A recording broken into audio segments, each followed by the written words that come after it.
Hi there, it's Angie, and today I'm going to be teaching you how to turn a JPEG file into a cuttable file with your Silhouette Cameo. So right here, I already have an open file that I want to cut. These are hand tags. I have them listed on my Etsy shop.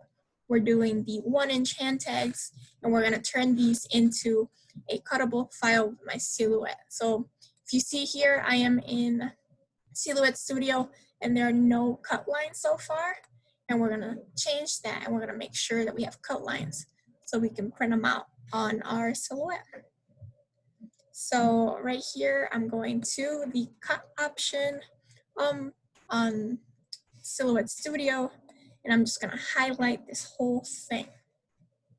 Pretty simple, right? So if you got that so far, okay, now we're gonna up the threshold, because as you can see, it's not fully covered.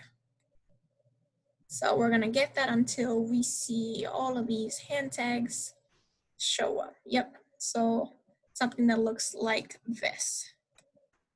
Now, I'm just zooming in to make sure the quality's good, that it's not going overboard. It looks perfect. So right now at 100%, I'm gonna click trace. Yep, and then when I remove this, they should all be there. Look at that. That's perfect. Now I'm going to delete the original file because we don't need that anymore.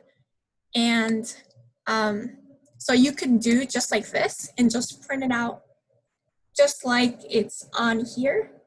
But if you do want to edit this and put like your brand name or logo, then there's a little bit of a few more steps to take. So I'm going to show that today as well. So pretend you want to use the file that I have on my Etsy shop to for your brand or company, and you want to make these custom to you.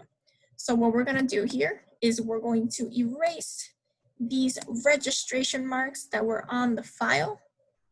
And what this is going to do is that it's going to separate all of the cut lines from each other. Okay. This is good because in case you want to move a tag or something, really handy. So let's see right here. So I have this preset to be the exact size of a printer. And all you have to do is click on registration marks. And they should all be on the inside, just like that. So they are placed correctly. We don't need to switch anything there. Let's put this back right here. So now what we're going to do is we're going to edit these.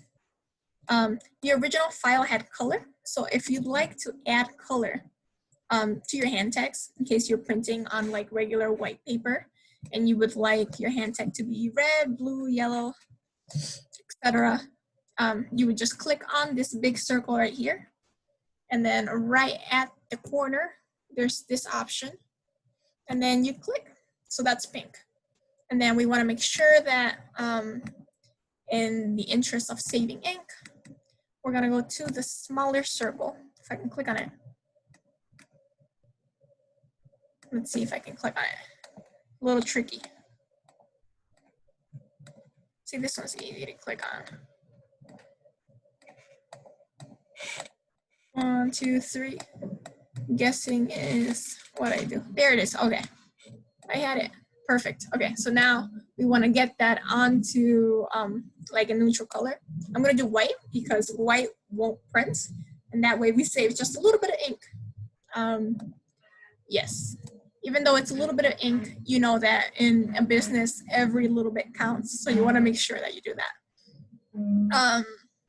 Yes, so if we want to do this, what you would have to do basically is grab it, highlight it. We're going to group this. And then you would duplicate. Just like that. You can delete the one in the back and then duplicate. And that way you can get them all to be pink, and you don't have to do it over and over again for every single one. There's also a nice trick that probably would save us a lot of time. And it would be just to highlight them all and then click on the color. Yep. And then you would just have to color these small circles individually, just like that. Yep, so that's also an option. Either way, you'll get a good result. But now let's say that I also want some writing on this because we want to represent our brand. So let me get my tool right here. And then we are writing. I want to write on the inside, not exactly on the border. So I'm going to make sure I'm there. And then I'm going to adjust the size of my letters. I think 11's a good one. I'm going to write LM. Let's try that again. LM. Now we're too big. Let's try that again. So L. What I do? It's being silly here. Let's see if we move it a bit. Move. L M KAWAII, which is the name of my shop. Let's see. Oh, let's get that to uppercase. LM KAWAII. Okay. And then what you want to make sure is that you color it, because right now you're just writing in a cut file. In some cut lines, and you don't want it to be cut, so you're going to make sure that you color it, because that's what you're actually going to see. So here, I'm doing purple. Yep, just like that. And then for this, if you want to do this, you would have to, let's click on this. Okay, let's get that white. Ignore that. Let's get this. Actually, let's do this one because I don't want to spend too much trouble doing this. Okay, so now we group it. Okay, and we have one finished tag right here. So then you would just have to duplicate it to get your whole page. This is only if you need to make them custom to you. If you don't need to make them custom to you, then you don't need to go through all that, and you can just use the file to cut.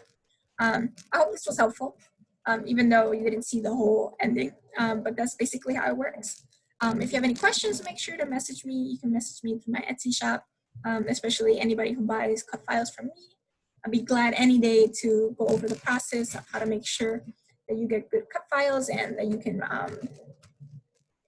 use the files properly. Okay? Thank you for watching. I'll see you next time.